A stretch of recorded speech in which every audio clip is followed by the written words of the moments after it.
বিভিন্ন অপরিচিত শব্দ কানে ভেসে আসছিল। ঘুম ভাঙছিল, নিদ্রাহীনভাবে রাত কাটছিল। এমনই সব প্রেতাত্মা বা ভূতের আতঙ্ক তৈরি হয়েছিল গ্রামে। অলৌকিক শক্তি ভর করেছে আতঙ্কে গ্রাম ছাড়ার উদ্যোগ নিয়েছিলেন অনেকেই। সেই আতঙ্ক কাটতে মাঠে নামতে হয়েছে প্রশাসনের কর্তাদের। সম্প্রতি গ্রামে যায় বিজ্ঞান মঞ্চ। স্থানীয় সূত্রে জানা গিয়েছে, একই পরিবারে পরপর কয়েকটি স্বাভাবিক মৃত্যুর ঘটনাকে ঘিরে বাঁশকেটিয়া গ্রামে আতঙ্ক তৈরি হয়েছিল, যা থেকে পড়শিদের অনেকেই গ্রাম ছাড়ার উদ্যোগ নিয়েছিলেন। তা আটকাতেই সম্প্রতি ওই গ্রামে যান ব্লক প্রশাসনের কর্মকর্তারা থেকে বিজ্ঞান মঞ্চের সদস্যরা। তারপরই গ্রাম ছাড়ার সিদ্ধান্ত থেকে সরে আসেন বাসিন্দারা। ইঁদপুরের ভেদুয়াশোল পঞ্চায়েতের বাঁশকেটিয়া তফসিলি জাতি অধ্যুষিত প্রান্তিক গ্রাম কৃষিকেন্দ্রিক এই গ্রামে পরিবারের সংখ্যা প্রায় 40টি। বাসিন্দাদের অধিকাংশই কৃষি শ্রমিক থেকে দিনমজুর। গ্রামের একটি পরিবারের পরপর মৃত্যুর ঘটনায় আতঙ্ক তৈরি হয়। পড়শিদের মনে হতে থাকে প্রেতাত্মা বা ভূতে পেয়ে এইসবের মৃত্যুর ঘটনা। সেই থেকেই পড়শিরা আতঙ্কিত হন। ওর কাকা মরেছে, ওর বাবা মরেছে, ওর ছেলে মরেছে, সব বাড়ি ছাড়ি পালাইছে, বাড়ি কেউ নাই। ব্যাপারটা আমাদের নজরের মধ্যে আছে। ইতিমধ্যে বিডিও স্যার, ওসি, তারপর গ্রাম পঞ্চায়েত থেকে ওদের সাথে কথা বলা হয়েছে। ওনাদেরকে বোঝানো হয়েছে যে ওটা কোনো ভয়ের ব্যাপার না।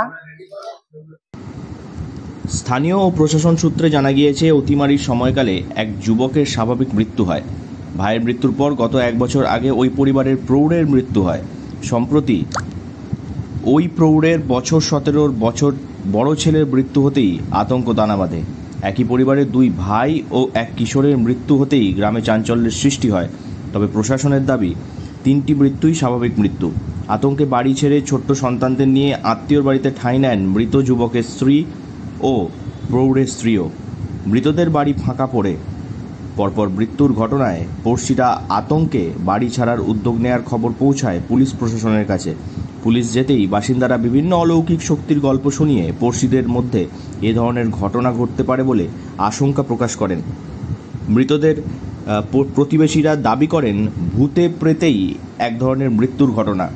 রাতে বিভিন্ন ধরনের অচেনা আওয়াজে ঘুম ভেঙে যায় তাদের, তাই বাড়ি ছেড়ে অন্যত্র চলে যাওয়ার সিদ্ধান্ত নিয়েছিলেন তারা। বাসিন্দাদের আতঙ্ক কাটাতে প্রশাসনের গ্রামে সচেতনতা শিবিরের আয়োজন করে।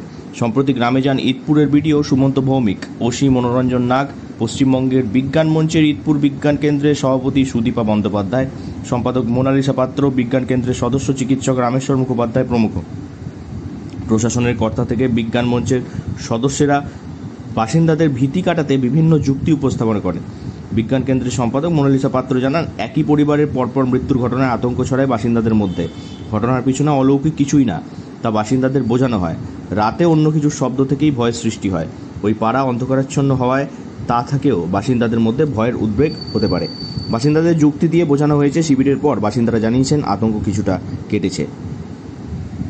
বাঁকুড়া থেকে নীলাঞ্জন ব্যানার্জির রিপোর্ট, লোকাল 18 বাংলা।